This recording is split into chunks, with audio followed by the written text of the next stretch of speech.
In the meantime, I just want to point out some events we have coming up. We have the Paramus location of our annual walk this Saturday on October 14th.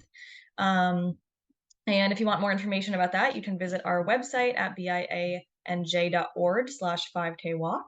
And we also have our 2 more webinars coming up, as well as a whole series. If you'd like more information about the upcoming webinars, you can go on our website at bianj.org/webinars. And the next 2 coming up are Medicaid TBI services in New Jersey, accessibility, eligibility, and legal rights. And that is October 31st at 12 p.m. And then we also have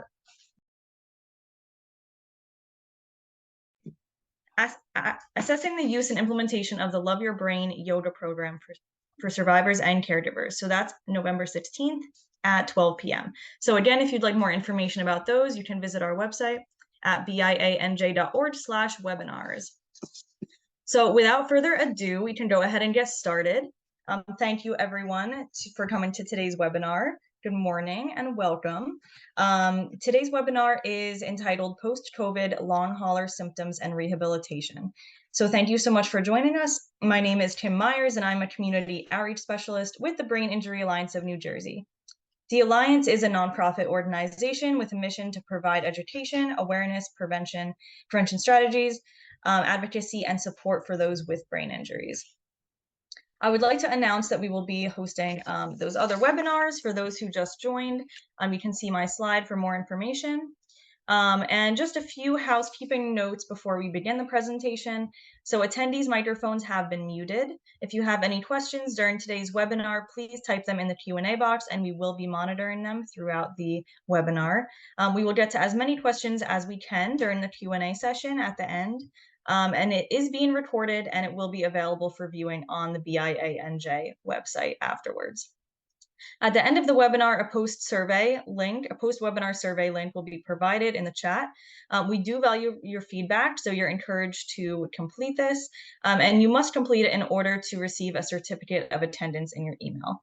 Once you complete the survey, you will automatically receive the attendance via email.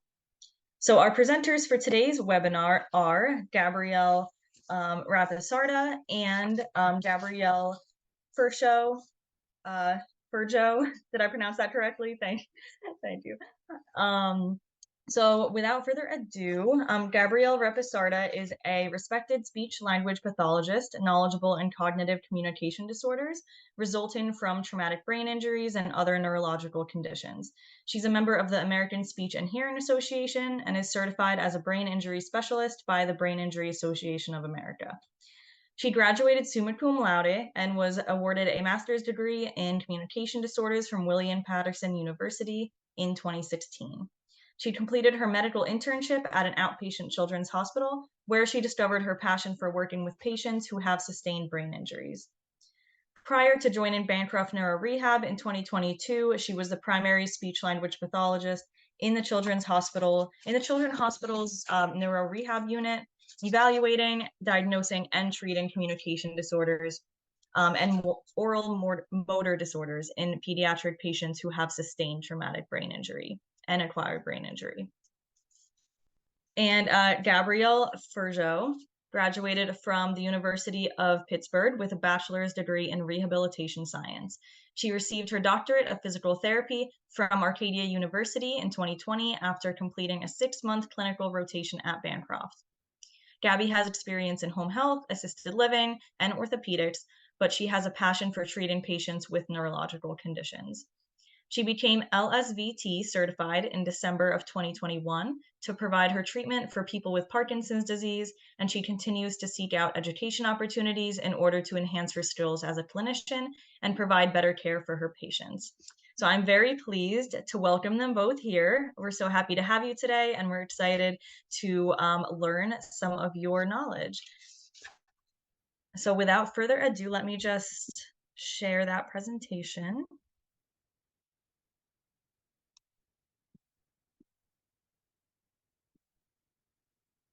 Oops.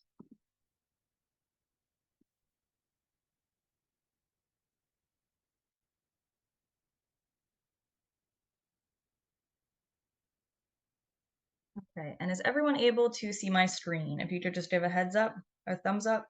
Thank you. Great.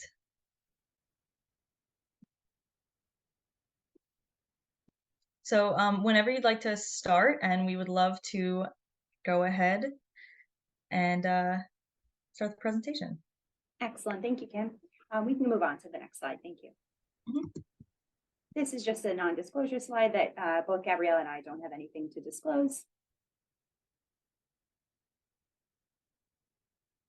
Okay, so following this presentation, you will be able to describe the symptoms of long COVID, identify key interdisciplinary team members to help optimize patient outcomes, and recognize the typical symptoms associated with post-COVID-19 syndrome and implement evaluation and treatment approaches. In addition, by reviewing a case study of a patient that both Gabby and I have treated here at the clinic, we will incorporate the patient's perspective into a service delivery model. Something that I just like to note before we get going, for those who are attending this webinar and not familiar with long COVID, but who are obviously familiar with brain injury, long COVID can be most comparable to post-concussive syndrome. Therefore, you have some point of reference as we review the content in this presentation. Okay, so what is long COVID? The question of the hour. We know that it's a chronic illness that is not fully understood. To date, the World Health Organization defines long COVID as the continuation or development of new symptoms 3 months after the initial SARS-CoV-2 infection, with these symptoms lasting for at least 2 months with no other explanation. So these patients can fully recover from COVID-19 and then 3 months later develop a new onset of symptoms that can't be explained otherwise. There continues to be some challenges as the research continues to unfold. Symptoms continue to vary person to person. The strains of the virus differ in symptomatology and severity, and prognosis continues to be uncertain. Another issue is that symptoms don't fit neatly into medical subspecialties. So for example, when treating chronic fatigue, should this be managed by the neurologist or should this be managed by the pulmonologist, et cetera? In terms of the expectation and reality, back during the COVID-19 pandemic, SLP is expected to be treating dysphagia, dysphonia, and cognitive impairment, status post prolonged intubations and really complex hospitalizations. However, in reality, majority of the patients with long COVID have never been hospitalized. 100% of the dysphonia is secondary to muscle tension dysphonia, and we are primarily treating complaints of brain fog. Symptoms generally have an impact on everyday functioning and may change or come back over time. Here are some features of long COVID. It's a pretty long list of reported symptoms for your reference. I'll go ahead and highlight the most commonly reported symptoms. Of note, these symptoms may come and go, improve or worsen over time. So brain fog is a pretty ambiguous term. It's defined as experiencing, severe cognitive fatigue and crashes, reduced processing, impaired working memory. You're making simple mistakes, loss of creativity, trouble focusing and making decisions, lack of initiation of tasks, and frequent word finding difficulties. Fatigue could be whole body fatigue despite proper rest and sleep. Post-exertional malaise. This is the worsening of symptoms following even minor physical or mental exertion. This can happen immediately after the activity or up to 72 hours after. It's extremely variable. One day, the patient could be fine, they can get a lot done, and the next day they could be toast. So my colleague will dive into post-exertional malaise managed through a PT perspective, specifically following like a physical activity. However, from an SLP's perspective, cognitive pacing is taught pretty early on in order to get out of that push crash cycle that most patients are used to living, and instead of giving themselves, permission to rest when needed. Some other ones that I'll note is dysautonomia. That's related to cardiopulmonary issues, and there is a malfunction in the autonomic nervous system, shortness of breath, anxiety, and depression. As you can see, some of these symptoms are bolded, and the bolded symptoms are consistent with those patients suffering from post-concussive syndrome. So you could see the overlap here, and something else you'll see pretty consistent is how we evaluate and treat these patients. So what population is being most affected here by long COVID? According to a study conducted by Graham et al., there's a female to male ratio of 2.3 to 1. This is very reminiscent of other autoimmune diseases such as MS, which is also 2 to 1, rheumatoid arthritis, which is 3 to 1, and lupus, which is 7 to 1. Amongst being female, 95% have at least a bachelor's degree, and 70% have a master's degree, PhD, JD, or MD. So these are highly educated women, and the average age is about 43. According to the study with Graham et al., having a history of anxiety and depression puts you more at risk at developing long COVID. In addition, if patient's medical history is remarkable for any medical condition, that condition will become exacerbated after developing long COVID. So in order to have a more holistic approach with treating long COVID, as you could see, it crosses over different body systems.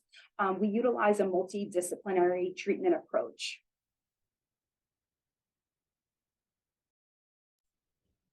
Okay, so for our occupational therapists, they help people return to activities of daily living. So this is going to be very patient specific. They provide education on energy conservation and pacing. So that can look like prioritizing different activities and scheduling rest breaks throughout the day.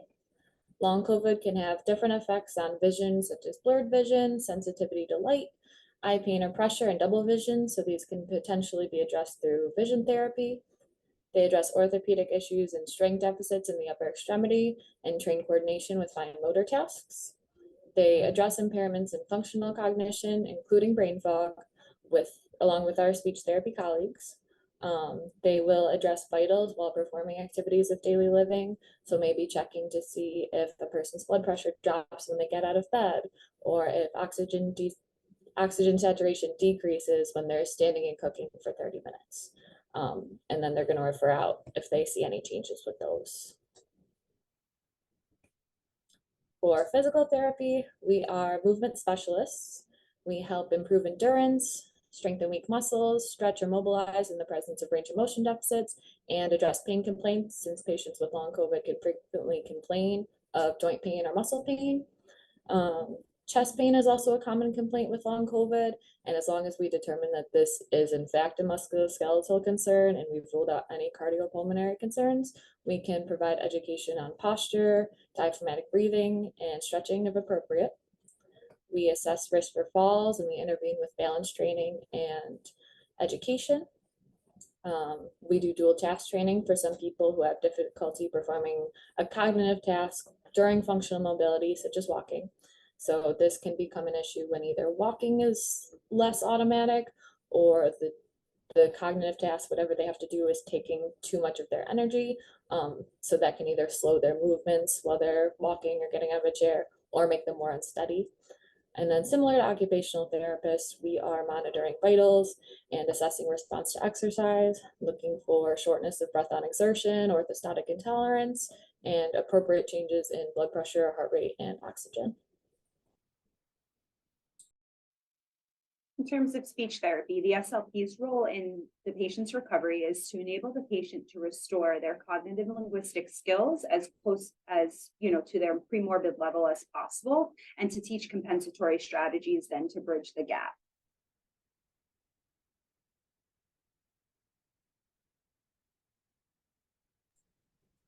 We are also going to be working closely with our physician partners. So there are some long COVID clinics with physicians in many different specialties, which is so helpful for our patients who do have multiple different symptom complaints and who may not have the energy to drive to different doctors' offices. Patient complaints are very variable, spread out through different systems. So we should be active listeners and making the appropriate referrals when necessary. Along with some of the physical symptoms we've mentioned, we're asking about quality of life and screening for psychological concerns.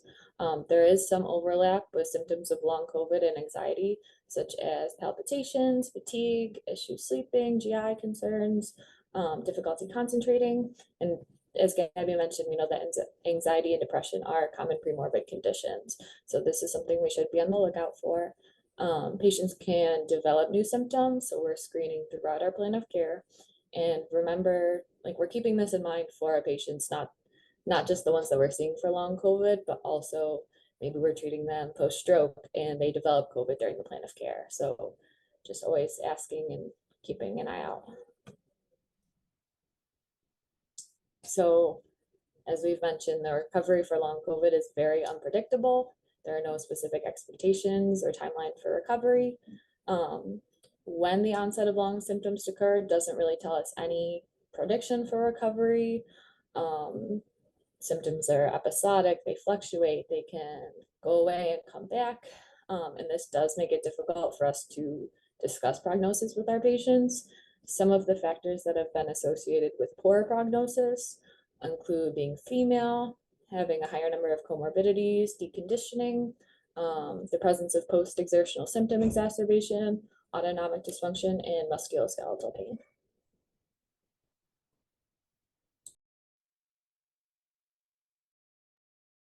Okay, so in terms of evaluation, specifically in regards to the ICD-10 code, the UO 9.9 is the code that should be written, or the code that should be written on the script for the patient upon evaluation. This is important in order to submit for insurance. The B9 4.8 is outdated, so just keeping that in mind.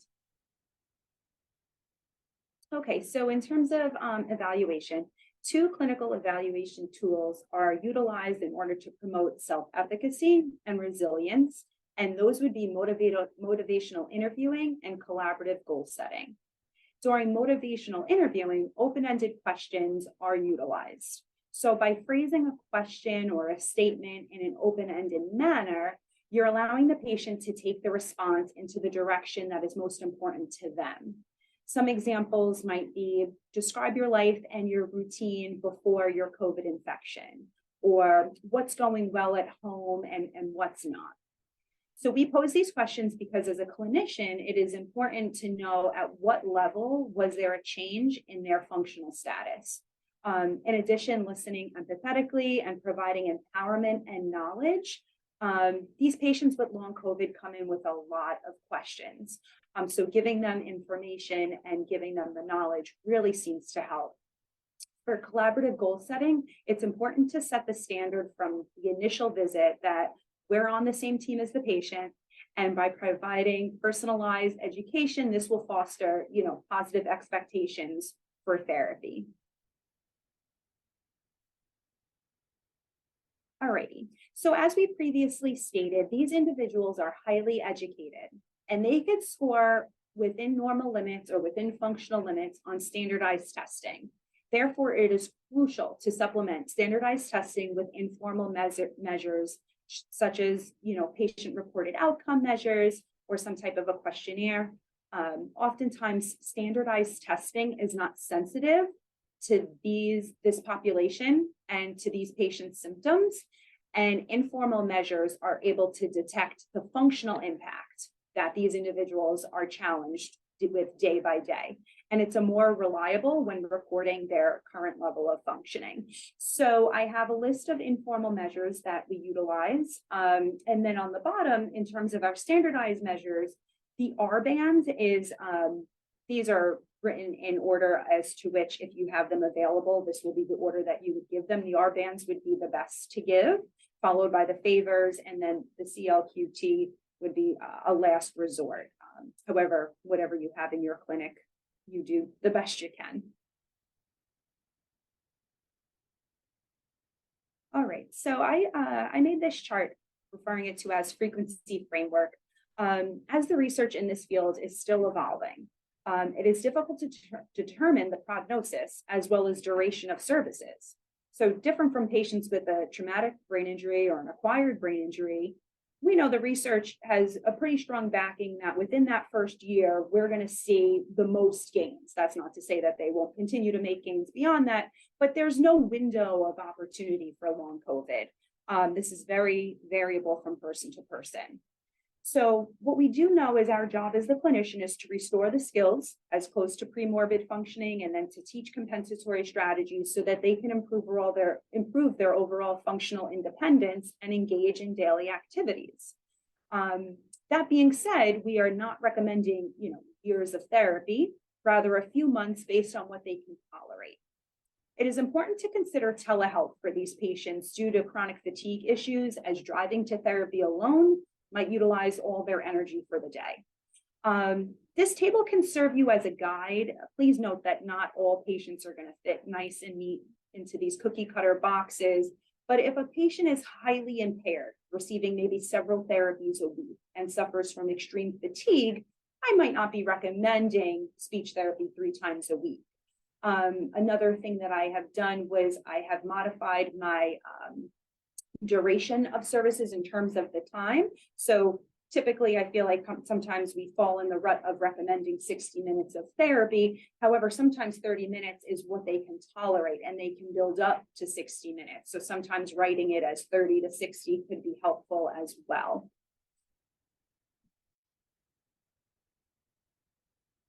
Okay, so now in terms of intervention, dynamic coaching and metacognitive training and education is the groundwork for treatment here.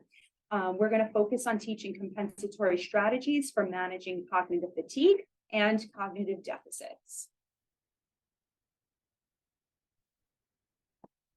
Alrighty, so here's a visual that is shared with my patients in the beginning of therapy in order to help define what cognitive fatigue is.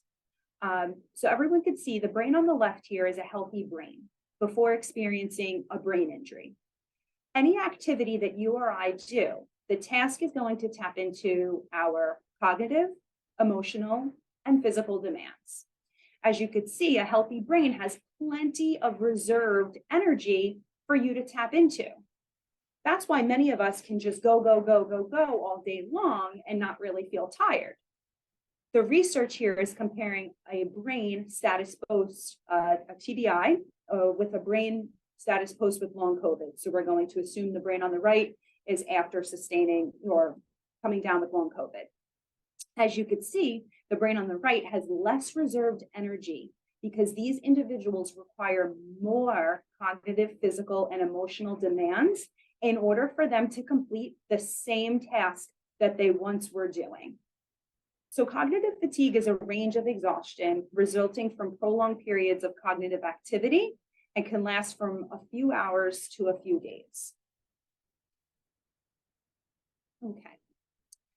Some people might have heard of the spoon theory, and I utilize this theory when teaching my patients how to manage their cognitive fatigue. So the spoon theory, for those who don't know, was a theory who was developed by Kristen Miserandino, who suffered from lupus. The spoon is a metaphor representing energy. So as we learned, patients with long COVID have limited reserved energy. And this theory facilitates their ability to strategically replenish their reserved energy throughout the day. So from the previous slide, picture that healthy brain with all that reserved energy prior to long COVID. They had an infinite number of spoons or an infinite number of energy that they could use. The brain, after developing long COVID, now has a limited number of spoons each day.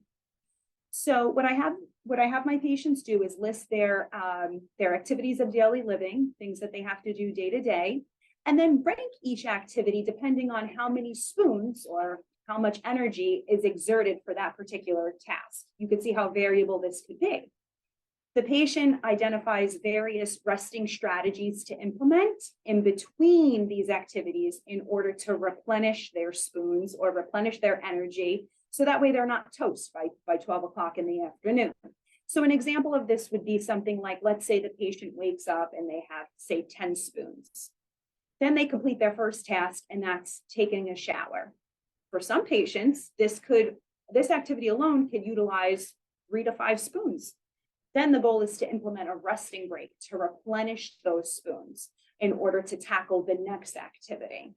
So being mindful also that their resting break is not inadvertently exerting energy. So we really want them to rest, and we're really focusing on what calms them. And we make this list based on the individual. So, getting some fresh air for some could be great. Going for a walk could be okay, but for others, that might be exerting too much energy. So just being mindful of that.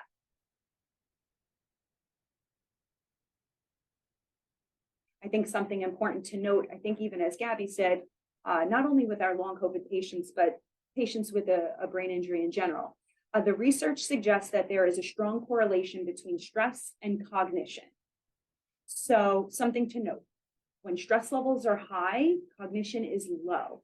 So implementing mindfulness in treatment by utilizing either a guided meditation application or downloading the Insight Timer app on their phone, which is more customizable. My patients have seen success with the Insight Timer, as well as consulting with our colleagues, maybe consulting with psychology or neuropsychology for further techniques, just to help foster those use of strategies in order to keep their stress levels low.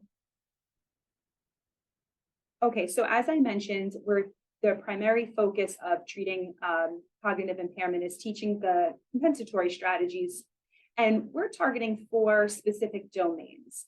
These domains are executive functioning, attention, word finding, and memory. Speaking on behalf of any SLPs here on this webinar, the strategies that are taught for managing executive functioning skills, such as utilizing the Eisenhower box and goal plan do review, as well as word finding strategies, such as teaching circumlocution, remain pretty consistent with this population. And if anybody wants more information regarding those specific strategies, I'd be happy to share.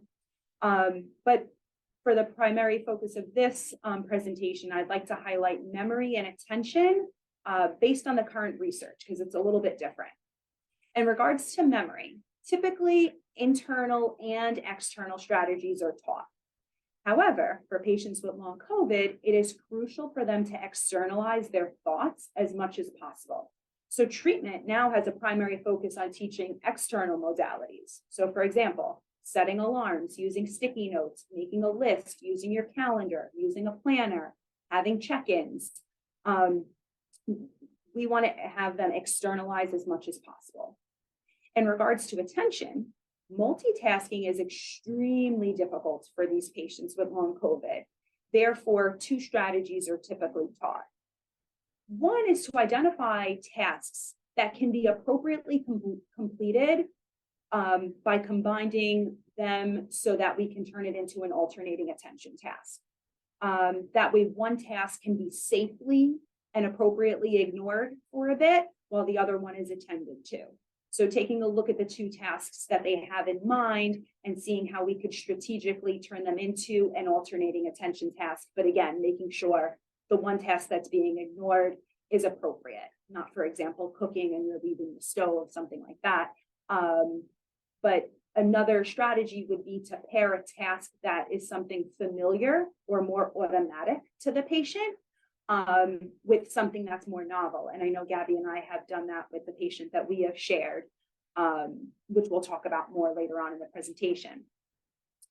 So, and I always encourage monotasking, giving yourself breaks, using self-talk as well.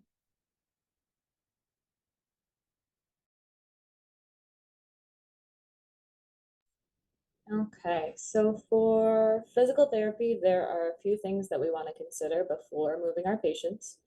We're going to perform a very thorough systems review because, as we've mentioned, long COVID affects multiple organs. Paying particular attention to the cardiopulmonary system, listening for complaints of disproportionate breathlessness, chest pain, palpitations, tachycardia, among other symptoms. We are taking vitals very frequently before, during, after activity. We're going to ask about any supplemental oxygen use. Do they smoke? Do they exercise? And going into detail on their current symptoms. We'll screen for exertional oxygen desaturation. So for this patient population, a drop in 3% would be considered significant, and that's with activity. So, 96% to 93 or lower, and actually under 94 at all for patients with long COVID would be significant and would warrant referral. Autonomic dysfunction is prevalent. I'm going to talk about that in a later slide. We're screening for that post-exertional symptom exacerbation. So that's us asking about their symptoms and their effects on physical, cognitive, and social activities 12 hours or longer after performing physical activity. So the exacerbation can last for days up to weeks maybe, and they're going to be disproportionate to the activity that they already perform. So we're very much trying to avoid this. Symptom exacerbation can be really limiting from a functional perspective. So we are going to scale back in the presence of any symptom exacerbation after we're done exercising or doing physical activity. If we compared this to delayed onset muscle soreness, where we're okay with muscle soreness, even maybe encouraging it so that we know that we're challenging our patients appropriately, this is different. We are scaling back, making sure that the patient knows that we are trying to avoid symptom exacerbation, not no pain, no gain. We're being very cautious. And again, along with the rest of the rehab team, providing education on energy conservation and pacing, and making sure we don't push too much too quickly. Some physical therapists might recognize these as the outcome measures that were recommended by the APTA for people who had COVID-19. Gabby had also, there's some overlap.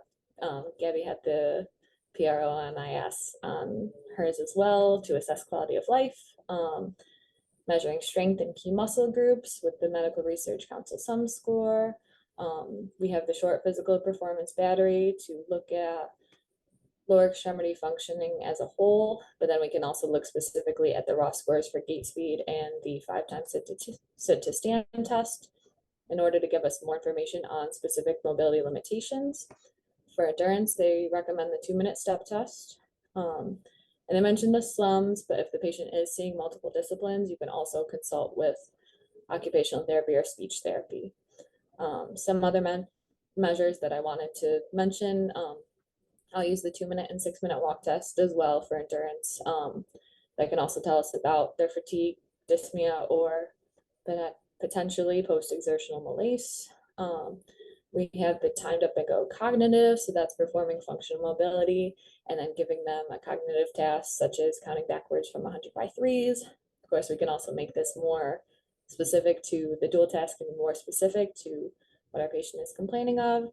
And while they do that, we're assessing the speed and the quality of movement. Because dizziness and balance issues are so common, we have the Berg and the FGA, among many other balance measures. We can use patient-reported fatigue measures, modified fatigue impact scale, fatigue severity scale. There's also the DePaul symptom questionnaire specifically for post-exertional malaise.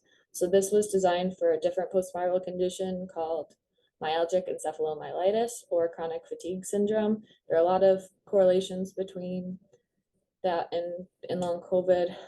So the questionnaire is used to screen for post-exertional malaise. So basically asking about different symptoms that they feel after exercise, which again would not be proportional to the activity that they performed. So, they walk a couple feet or something, and then they feel like they can't get out of bed for a couple days. It's so the questionnaire asks about these if they happen, more than 50% of the time, just to screen for post-exertional malaise and know when we need to scale back. DePaul also made a COVID symptom measure, but it doesn't specifically mention post-exertional malaise. So I would use the post-exertional malaise one. So autonomic dysfunction is prevalent in this population. So that's going to include orthostatic hypotension and postural orthostatic tachycardia syndrome, or POTS. Symptoms to pay attention to would be palpitations, lightheadedness, dizziness, fatigue, blurry vision, and presyncope. we don't want to ignore these symptoms and just kind of write them off as part of the disease, like, oh, they're just dizzy because they have long COVID. We need to really dive into their symptoms, and we can do that. We can use the Compass 31 screening tool. So that looks at orthostatic intolerance and also other parts of autonomic dysfunction, such as vasomotor symptoms or GI symptoms, which can be useful for your referral. And then we're also going to take orthostatic vitals. So we have our patient lying in supine for 5 minutes, take vitals, stand them up, wait 3 minutes, take blood pressure again, oxygen again, heart rate. So if blood pressure drops for 20 millimeters of mercury for systolic or 10 for diastolic, that would be considered significant. And an increase of heart rate 30 beats per minute or more would be considered significant for POTS. So we are going to refer out to a physician if based on our findings. But what we can do for physical therapy is provide education on hydration and compression. We'll do isometric exercises to increase blood pressure, maybe starting in supine, doing exercises in supine or recumbent and progress from there, educating on slow transitions and having the patient really pay attention to their symptoms. There was autonomic conditioning therapy. So I saw a little bit about this that was kind of based on some POTS protocols where there's this very specific slow progression from supine to standing exercise. And that'll take like weeks. So they're doing supine active range of motion for weeks and pressing and progressing only as, as long as patient symptoms don't increase. So research is still developing for patients with long COVID, but we'll just keep an eye out for that. So for patients with long COVID, return to regular activity will be, again, based on the severity of their symptoms and symptoms only. They're going to continue with all activities of daily living that they've been previously able to complete without exacerbating their symptoms. So for patients with mild fatigue, and that would be people who can do all of their household and community activities, but might have difficulty returning to higher levels of activities such as high intensity exercise. We're going to progress slowly, which is true for everyone, but progress slowly to their previous level of activity, maybe using the rule of tens. So as just a guideline that's increasing intensity or duration, not both, by 10 to 20% every 1 to 2 weeks. But we are going to scale back in the presence of symptom exacerbation. For patients with moderate fatigue, meaning patients who can do all their household activities, but maybe are limited in some community activities, such as return to work, we're going to begin activity at an intensity of 9 to 11 on the Borg RP scale, which is very light to light intensity. And this is much lower than we're used to prescribing for aerobic activity for patients maybe post-stroke. We're thinking more in that at least moderate range, 12 to 16 in the RPA. So we're starting slow. We're staying very cautious with these patients, but just keeping that in mind. And then for severe fatigue, meaning they are limited in household ADLs, we're going to start with upper body and lower body stretching and progress to very light strengthening, active range of motion, usually in supine, and then progressing to aerobic exercise at RP 7 and 9, or extremely light to very light exertion. Progression based on symptoms and not any specific timeline. So again, way lower than we're used to, but we need to stay cautious with these patients. So I liked this image. It's from a narrative review that highlights some of the common symptoms of long COVID and correlates them with the potential benefits of exercise. So most of us are aware of the benefits of exercise, especially on the cardiopulmonary and musculoskeletal systems. We prescribe exercise to treat musculoskeletal conditions. We reverse frailty or deconditioning. We know exercise has a positive effect on well-being and helps to reduce stress. It can stimulate the immune system, can stimulate neuroplasticity and prevent cognitive decline. But these are effects that we see in either healthy individuals or patients with specific comorbidities. It's still much more important for us to pay attention to our patient's symptoms and not forcing any sort of progression, so that we know that they can function after they leave us, after they leave the clinic. So this specific review recommended low load, low volume reps, not performing reps to failure, and making sure, of course, exercise is well tolerated. Okay, now we're going to go over a case study of a patient that Gabby and I shared. So she is a 59-year-old female who contracted COVID in May of 2020. She experienced persistent symptoms, including cognitive changes, fatigue, and dizziness. She had a neuropsych eval in July of 2021, where she was diagnosed with frontal lobe executive dysfunction, attention weakness, depression, and fatigue. So her occupational therapy eval was September of 2021, and then speech and physical therapy evaluated at the end of April in 2022. So her biggest complaints were dizziness after cognitively demanding tasks or visually stimulating environments.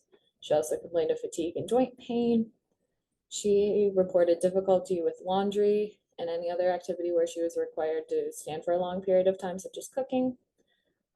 She told me during eval she could tolerate maybe 15 minutes of standing or activity before she needed to rest, which was much different from her prior level of function. She couldn't do her usual leisure activities like being outdoors and biking, and she had fallen once prior to her PT eval while getting off her bike. She is an LPN, and she was getting therapy through workman's comp. So for my evaluation with her, I had her do the 6-minute walk test, and she walked about 1,000 feet. So for reference, I would expect someone with her age and activity level to maybe walk 1,800 to 2,000 feet. So that's significantly lower than we'd expect, indicating cardiovascular endurance deficits. I had her do the timed up and go and the timed up and go cognitive. So 15 seconds for standing up, walking, turning around, walking back, and sitting down. And then once we added that cognitive task, her score went up a lot. So it took her almost 24 seconds, which is a 53% increase. Anything more than, we'll say, like 10% would be considered significant. So she had a lot of trouble. She was a lot slower, not so much more unsteady during this test. But then if we look at the activity specific balance confidence scale, she scored herself 47% confident. So that's pretty low. We would call that a lower level of functioning. And that just asks about different activities that she does, walking around her house, walking outside, walking to the mall, walking around people, and how confident she feels in her balance. So that's pretty low. To stand up and sit down 5 times took her 27 seconds, which is also pretty low. And she reported dizziness initially with this. Her self-selected gait speed is also pretty lower than we would expect. She scored an 18 out of 30 on the functional gait assessment, and we would consider anyone less than 22 out of 30 to be at increased risk for falls. So she would be at increased risk for falls. Based on her symptoms, I did screen for orthostatic intolerance, and vitals were normal. So what we did, and then also for her gait, so she was very slow, as I mentioned, and a lot of double support time. So she's, she's just very cautious. She's got both feet on the ground for a while. She's unsteady with turns, and she feels the need to reach for the walls when she's moving, even if she doesn't look unsteady. So she was just more worried about her balance than really actually unsteady. And that was likely because of her dizziness. So dizziness was her main complaint. And again, with cognitive tasks or visually complex environments, we had one hallway in particular that she tried to avoid in the clinic because it flared up her symptoms. So we addressed her impairments with supervised PT 2 to 3 times a week for 25 weeks, which is a longer plan of care for us. And our progression was based on her dizziness. So for her specifically, if we were at a 2 out of 10 dizziness in session, she could rest and return to baseline, and she would be okay. But if we reached that 3 out of 10, that was too much, and we know we would we would exacerbate symptoms, so we needed to scale back. We only progressed her as far as her symptoms would allow. Okay, in terms of speech therapy and her evaluation, I think during motivational interviewing, this speaks volumes here. She presented with concerns regarding her memory, attention, and overall fatigue, but she reported things such as taking a shower and getting out of the shower and then realizing that she never rinsed the shampoo out of her hair. It took her several weeks to make a dessert recipe because she kept on going to and from the store several times and kept forgetting ingredients from the store. And this is a recipe that she knows that she would make, with her eyes closed before contracting COVID. She's also reported losing her car in the parking lot on several occasions. And then she did note while cooking a meal for her family, she became distracted by the exterminator spraying the bug spray outside, and she burnt her whole meal and almost started a fire, which then posed as a safety risk. So as you could see on her initial examination on the CLQT, which at the time was the only test that we had available. And if you guys remember, this was like the lowest test that I would choose out of the top 3. We now have the R-bands, which is great, but however, she scored within normal limits. She's an LPN. She's a highly educated woman. She's a good test taker. She was able to score well on this particular test. However, the NeuroQOL is the informal measure. This is a patient-reported outcome measure, and scoring 55 out of 140. Now here, her results speak volumes. And you could see making simple mistakes, word finding. These are things very consistent of what we reported earlier as, the biggest symptoms. So we recommended 2 times a week for 9 weeks. We were doing 45 to 60-minute sessions. And we provided a lot of education on strategies for her memory, attention, word finding, and overall executive functioning. Okay, so here's a video clip of our patient upon discharge from speech therapy. She discusses some strategies that she learned over the course of treatment and what she has found to be most helpful for her. It's about a 2-minute video. For speech therapy, what do you feel like has been the best strategies or tips that you've learned that have been helpful for you? So we worked on planning and strategies and being mindful and paying attention. So I specifically keep a daily journal, which helps me write out my thoughts or things that happen that I want to discuss the next time I see the therapist. I maintain a daily energy log, and it tracks my things that I've done and my energy level before and after. And then again, we discuss therapy, and you can see what exercises or what things that I'm doing throughout the day, what require a lot more energy, and then how I should handle planning my day. So things that take a lot of energy. After that, I want to take a break and then do a couple of lower energy activities. Very good. And I know you mentioned that writing has been a really good tool for you. You felt like that was kind of like the ticket there in terms of like feeling better, like once you're able to get your thoughts down on paper. Can you describe what you use with the sticky notes and how that helps? Yeah, so I keep little sticky pads throughout my house because again, I get fleeting thoughts that quickly go away. And so if I have a sticky note and a pen there, when I have one of those moments, I quickly write it down. And then I have it and I save it to my journal book that I keep, so I can go back and organize everything.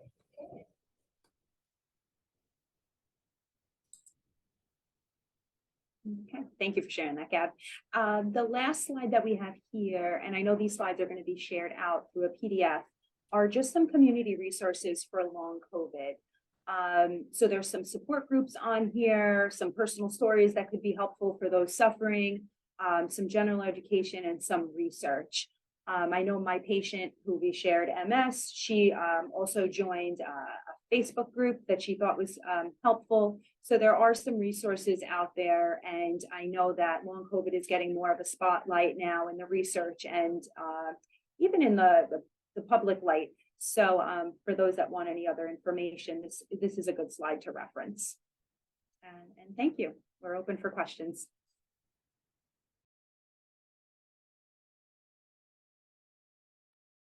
Okay, so I'm monitoring the chat now. It looks like we do have a few questions. So the first question is, someone said, I'm a materials specialist at my state's Brain Injury Association. I would love to get more long COVID resources we can distribute to our clients and partner organizations. So we will be sending out that PDF after the presentation. So if you wanted to access that slide of resources, that's there.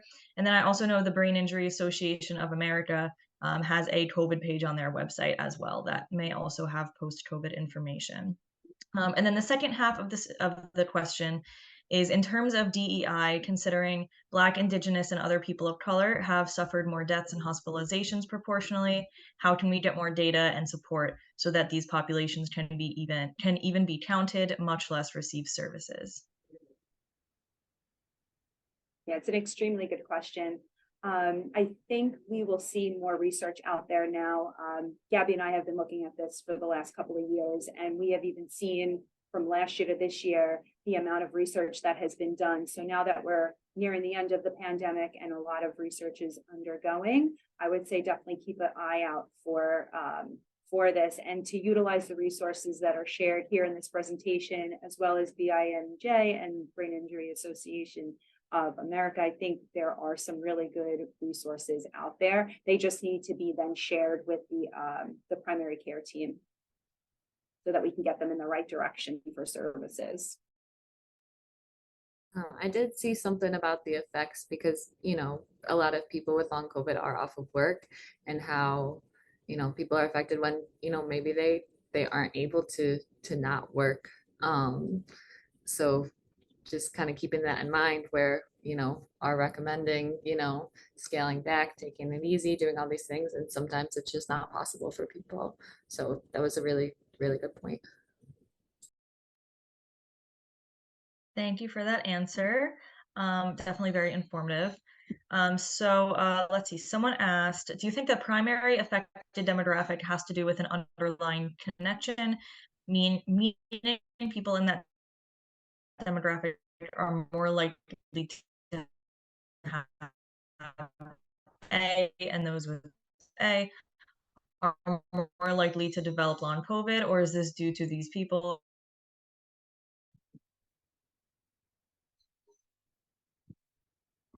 Whoops, did I freeze? You froze, but I think I got the gist of the question. I think it's an interesting point that somebody had mentioned that they seem like more type A personalities, and I think that's true. I know the research in the field suggests that women in general have a stronger immune system than male does, and their bodies react differently to infections. And I think that's also why women are more vulnerable then to these autoimmune related diseases. So back to kind of what I discussed earlier, these women were not hospitalized for having really bad COVID symptoms. They were generally fine, and then now experience these long hauler symptoms. And I also think with having long COVID 2-to-1 ratio, it also shows women are generally speaking more likely to develop, I guess they have a more vulnerable immune system for autoimmune related diseases. And it is, of course, so early on, like we keep mentioning this, but there's not a ton out there. And a lot of the research is, kind of too early, or they're trying to get things out too quickly. So yeah, it might not be accurate. I think it's going to be interesting what we see 5-10 years down the line. Absolutely. So then in terms of underlying connection or underlying conditions, are people with underlying conditions more likely to get long COVID? I know you kind of touched on that. And then also, could the factor of educational access be contributing to disparities in the statistics? Maybe if they have higher level of education, they might have more access to resources or healthcare. Do you feel that that might be an issue? I think so, Gab. Do you agree? I think that was well stated. Yep, absolutely. And then let's see. Someone asked if you could give your emails. I know you have that on the end slide, so we will be showing that. Sure. And then someone else asked, do you have a physical office for treating long haulers?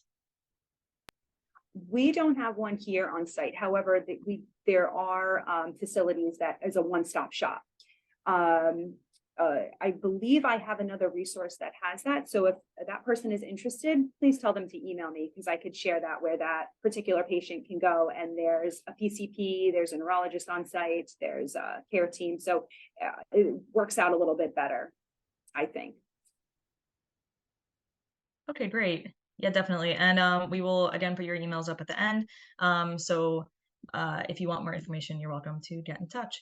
And then someone asked about the frequency framework, if we could put it back up. So we will be sending those PDFs out, so you will be able to access that at a later date. It looks like we're coming up on time.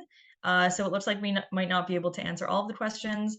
But let's see. I know a couple people asked about the vaccines, so maybe we can cover that. Someone said, is there any research about long-term COVID after receiving the vaccine? Then someone said, does long COVID include any long-term effects from receiving the vaccine? Gabby, do you want to take this one? The only thing I really saw was that people who got the vaccine might have less severe long COVID symptoms, and that's a might. So it was, maybe Yeah. hard to really say at this point, but Yeah. I was just going to piggyback what you were saying. From my research, there was no correlation between the vaccine and the long COVID symptoms. Specifically, MS had received her vaccination, I believe, as well as maybe a booster. I'm not exactly sure. And she still contracted the virus for a second time, which then exacerbated her symptoms. But anyways, I haven't seen a defying study that said yes or no for that question. Okay. Thank you for that response. And then we'll just try to, these two seem like they might be pretty quick answers, so we'll try to cover these as well. So someone said for referrals of patients for therapy, he's a PCP, will insurance, commercial, or Medicare, Medicaid reimburse for these services, especially extended services? They will, especially if we're, these people have functional limitations. So as long as, we're being good about documenting the need and what functional limitations they have. I saw MS for 25 weeks and through workman's comp. So yes, they will. Great, thank you. And then someone asked, just last question, what experience have you had with patient success or complications with medications taken to aid with sleep or anxiety? Oops, I think you might be muted, Gabrielle. Oh, sorry. I was just reading it out loud. I haven't, for the few patients that I've had with long COVID, I haven't seen anything worth noting in terms of taking their medications along with experiencing the symptoms of long COVID and if they were then exacerbated or not because of them. However, as you guys know, there is a lot of comorbidity in terms of having anxiety and depression and long COVID. So they are taking medication to manage that. Gabby, have you seen anything worth noting? Not really, unfortunately. Nothing of note. All right, great. So then that's it for the questions. Let me just put up that last slide so everyone has your contact information. And then let's see if I can get that up. There we go.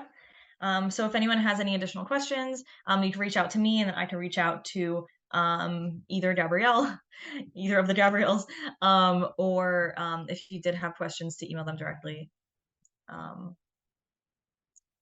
So that is about it for today. So thank you both again for sharing your expertise with us today. Again, if anyone's question was not answered, you can email me and I'll try to have our presenters answer it. One final reminder to please complete the post-webinar survey that is in the chat. And you then, at the point where you will complete the survey, you will then receive the certificate of attendance. So you'll automatically receive that after completing it. And thank you once again, everyone, for attending and for your thoughtful questions and comments. We hope to see you at the next October 31st webinar, as well as the November 6th webinar. And again, we have a whole series set up, so you can go on our webinar page on our website, bianj.org/webinars, to receive the information about that. So that concludes today's webinar. Thank you both again. Appreciate it. Very informative presentation.